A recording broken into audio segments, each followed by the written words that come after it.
Next symbol, married couples. Married couples are wife and husband. Wife and husband. Wife and husband. So are spouses. Spouses. ఈ terminology వస్తే questions లో ఎప్పుడైనా సరే married couples గానీ wife and husband గానీ spouses గానీ వస్తే మనం ఏ సింబల్ తో రిప్రజెంట్ చేయాలి? Double horizontal line. Double horizontal line తో రిప్రజెంట్ చేయాలి. ఇక్కడ చూడండి, మ్యారీడ్ కపుల్స్ అంటున్నాం, వైఫ్ అండ్ హస్బెండ్ అంటున్నాం, అండ్ స్పౌసెస్ అని అంటున్నాం. వారిని ఏ సింబల్ తో రిప్రజెంట్ చేస్తున్నాం? ఇక్కడ డబుల్ హారిజాంటల్ లైన్, ఈక్వల్ అనే సింబల్ తో రిప్రజెంట్ చేస్తున్నాము. ఇక్కడ ఒక ఎగ్జాంపుల్ చూద్దాం. Example 1, A and B are married couples. Married couples ఎవరెవరు మ్యారీడ్ కపుల్స్ అంట? A and B. A and B. ఇక్కడ మ్యారీడ్ కపుల్స్ అంటున్నాం కాబట్టి ఏ సింబల్ తో రిప్రజెంట్ చేయాలి? డబుల్ హారిజాంటల్ లైన్ తో రిప్రజెంట్ చేయాలి. Okay, double horizontal line. Okay, ఇక్కడ ఎవరెవరు ఉన్నారు? ఇక్కడ ఏ క్యారెక్టర్స్ ఉన్నారు? A and B. ఇక్కడ ఏ అండ్ బి ఎవరంట? మ్యారీడ్ కపుల్స్ అంటున్నారు. ఇక్కడ మ్యారీడ్ కపుల్స్ అంటున్నాడు కానీ వైఫ్ ఎవరు, హస్బెండ్ ఎవరు అనే ఇన్ఫర్మేషన్ ఇవ్వట్లేదు. సో ఎయిదర్ ఇక్కడ పొజిషన్ ఏ యొక్క పొజిషన్, బి యొక్క పొజిషన్ ఎక్కడైనా ప్లేస్ చేసుకోవచ్చు. ఇక్కడ పర్టికులర్ గా ఇక్కడ మెన్షన్ చేయాలని లేదు. ఎయిదర్ ఫస్ట్ ఏ ఇక్కడ మెన్షన్ చేస్తే బి ఇక్కడ రావచ్చు. ఓకే, ఒకవేళ బి వైఫ్ అయితే, సారీ ఏ వైఫ్ అయితే బి హస్బెండ్ అవుతారు, ఏ హస్బెండ్ అయితే బి వైఫ్ అవుతారు. బట్ ఇక్కడ వైఫ్ ఎవరు, హస్బెండ్ ఎవరు అనేది ప్రాపర్ ఇన్ఫర్మేషన్ ఇవ్వలేదు. ఇన్ఫర్మేషన్ ఇవ్వనప్పుడు మనకి జెండర్ లేదా రోల్ తెలియనప్పుడు మనం జెండర్ కన్ఫర్మేషన్ చేయలేము. ఇక్కడ ప్లస్ ఆ మైనస్ అనేది మనం చెప్పలేము. ఎందుకు? ఇక్కడ మనకి రోల్ తెలియదు. వెదర్ ఏ అనే వ్యక్తి హస్బెండ్ రోలా, వైఫ్ రోలా తెలియదు. ఇక్కడ బి అనే వ్యక్తి హస్బెండ్ రోలా, వైఫ్ రోలా తెలియదు. అందుకే మనం ఇక్కడ జెండర్ కన్ఫర్మేషన్ ఇవ్వలేదు. Second example, A and B are wife and husband. A and B are wife and husband అంటున్నాడు. సో ఇక్కడ వైఫ్ అండ్ హస్బెండ్ అంటున్నాడు కాబట్టి ఏ సింబల్ తో రిప్రజెంట్ చేయాలి మనం? Double horizontal line or equal. Okay, double horizontal or equal అంటున్నాం. ఇక్కడ ఏ క్యారెక్టర్స్ ఉన్నారు? ఏ అండ్ బి అంటున్నాడు. అంటే ఒకవేళ ఏ ఇక్కడ ప్లేస్ చేస్తే బి ఇక్కడ. ఓకే, పర్టికులర్ గా ఏ ఇక్కడ మెన్షన్ చేయాలని లేదు. ఈ ఏ బి పొజిషన్స్ మార్చుకోవచ్చు, ఇంటర్చేంజ్ కూడా చేసుకోవచ్చు. బట్ ఇక్కడ చూడండి, A and B are wife and husband అంటున్నాడు. ఇక్కడ వైఫ్ ఎవరు, హస్బెండ్ ఎవరు అనే ఇన్ఫర్మేషన్ మాత్రం ఇవ్వట్లేదు. సో ఇక్కడ కూడా జెండర్ మనకి తెలియదు. ఏ యొక్క జెండర్ తెలియదు, బి యొక్క జెండర్ కూడా తెలియదు. ఎందుకు? ఇక్కడ మనకు ప్రాపర్ ఇన్ఫర్మేషన్ ఇవ్వట్లేదు. వైఫ్ అండ్ హస్బెండ్ అంటున్నాడు. ఓకే, ఇక్కడ వెదర్ ఏ వైఫా, ఏ హస్బెండా? ఒకవేళ ఏ వైఫ్ అయితే బి హస్బెండ్ అయి ఉండొచ్చు. అదే విధంగా ఏ అనే వ్యక్తి హస్బెండ్ అయితే బి అనే వ్యక్తి వైఫ్ అయి ఉండొచ్చు. బట్ ఇక్కడ ప్రాపర్ ఇన్ఫర్మేషన్ ఇచ్చాడా? లేదు. అందుకే మనం ఇక్కడ జెండర్ అంటే సైన్ ఇక్కడ ఇవ్వలేము. So first condition, second example లో కూడా మనం రెండిట్లోనూ కూడా జెండర్ కన్ఫర్మేషన్ తెలియదు. సో థర్డ్ ఎగ్జాంపుల్ చూద్దాం.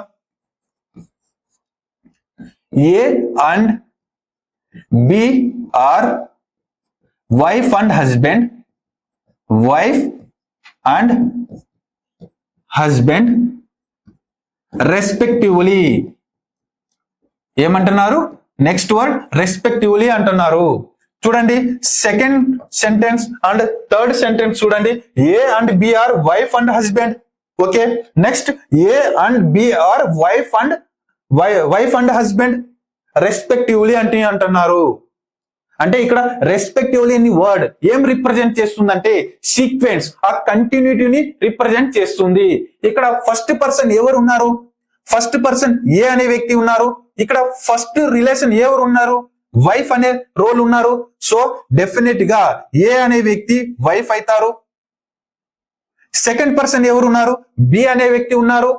సెకండ్ రోల్ ఎవరున్నారు? హస్బెండ్ రోల్ ఉన్నారు. సో డెఫినెట్ గా బి అనే వ్యక్తి హస్బెండ్ అవుతారు.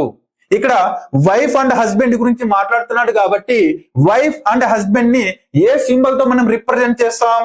Double horizontal line. ఓకే, ఇక్కడ ఏ అండ్ బి ని ఎక్కడ ప్లేస్ చేయాలి మనం అంటే ఫస్ట్ ఏ బి ని రిప్లేస్ చేస్తే సెకండ్ ఏ అవుతారు. అంటే పర్టికులర్ గా మనం ఇక్కడ ఏ అని ఉండాలి, ఇక్కడ బి అనే ఉండాలి అని లేదు.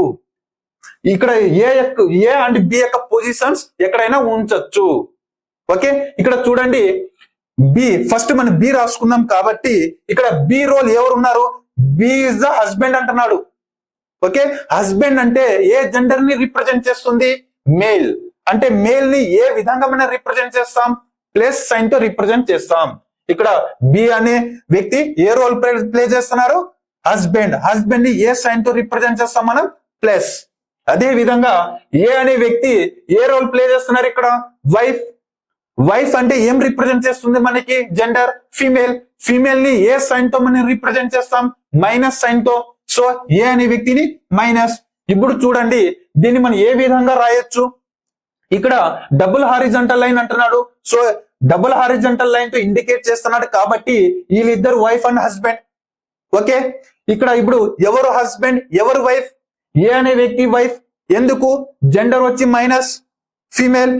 ఇక్కడ బి అనే వ్యక్తి హస్బెండ్. ఎందుకు హస్బెండ్? ప్లస్ సైన్ తో ఇండికేట్ చేస్తున్నాం. ఎందుకు? జెండర్ వచ్చి మేల్ కాబట్టి. సో ఇక్కడ డబుల్ హారిజాంటల్ లైన్ ఉంది కాబట్టి వైఫ్ అండ్ హస్బెండ్. ఇక్కడ ఏ అనే వ్యక్తి వైఫ్, బి అనే వ్యక్తి husband. Next example, A is the husband of B. అంటే A is the husband of B అంటున్నాడు. ఏ అనే వ్యక్తి ఎవరంట? హస్బెండ్. ఇక్కడ వైఫ్ అండ్ హస్బెండ్ గురించి మాట్లాడుతున్నాం కాబట్టి ఏ సింబల్ తో రిప్రజెంట్ చేయాలి మనం? Double horizontal or equal. Okay, ఇక్కడ ఏ అనే వ్యక్తిని రాసుకుంటున్నాను, ఇక్కడ బి అనే వ్యక్తిని ప్లేస్ చేస్తున్నాను. ఇక్కడ ఏ ఈజ్ ద హస్బెండ్ అంటున్నాడు. అంటే ఏ యొక్క రోల్ ఏమిటి? ఇక్కడ హస్బెండ్. హస్బెండ్ అంటే ఎవరు? Female, male. మేల్ ని మనం ఏ జెండర్ తో రిప్రజెంట్ చేస్తాం? ఏ సైన్ తో రిప్రజెంట్ చేస్తాం? ప్లస్. అంటే A is the husband. A is the husband అంటే మేల్. మేల్ ని ఏ సైన్ తో రిప్రజెంట్ చేస్తాం? ప్లస్. ఇక్కడ చూడండి ఏ ప్లస్ అయితే, ఏ హస్బెండ్ అయితే డెఫినెట్ గా బి అనే వ్యక్తి ఏం ఉండాలి? వైఫ్ అయి ఉండాలి. వైఫ్ ఏ జెండర్ ని రిప్రజెంట్ చేస్తుంది? ఫీమేల్. ఫీమేల్ ని మనం ఏ సైన్ తో రిప్రజెంట్ చేస్తాం? మైనస్. సో ఇక్కడ మైనస్. సో ఇప్పుడు ఈ డయాగ్రామ్ ని మనం ఎలా చదవాలి? ఇక్కడ డబుల్ హారిజాంటల్ లైన్ అంటున్నాడు. డబుల్ హారిజాంటల్ లైన్ అంటే ఏ సింబల్ ని అంటే ఏ రిలేషన్షిప్ ని రిప్రజెంట్ చేస్తుంది? Wife and husband. ఇక్కడ వైఫ్ ఎవరు? హస్బెండ్ ఎవరు? బి అనే వ్యక్తి వైఫ్. వైఫ్ ఎందుకు? ఇక్కడ మైనస్ సింబల్ రిప్రజెంట్ చేస్తుంది. మైనస్ అంటే ఏ జెండర్ ని రిప్రజెంట్ చేస్తుంది? ఫీమేల్. ఫీమేల్ అంటే వైఫ్. ఓకే, ఇక్కడ ఏ అనే వ్యక్తి హస్బెండ్ రోల్ ప్లే చేస్తున్నాడు. మనకి ఎలా తెలుసు? ప్లస్ అనే సైన్ ఉంది. ప్లస్ దేన్ని ఇండికేట్ చేస్తుంది? ఏ జెండర్ ని ఇండికేట్ చేస్తుంది? మేల్. మేల్ అంటే ఎవరు? హస్బెండ్. సో ఇక్కడ మనం గుర్తించుకోవాల్సింది ఏమిటంటే సెంటెన్స్ రూపం ఇస్తే మనం పిక్టోరియల్ రూపంలో మనం ఐడెంటిఫికేషన్ చేయాలి, డ్రా చేయాలి. అదే విధంగా డయాగ్రామ్ రూపంలో ఇస్తే మన రిలేషన్షిప్ కూడా మనం రాబట్టాలి.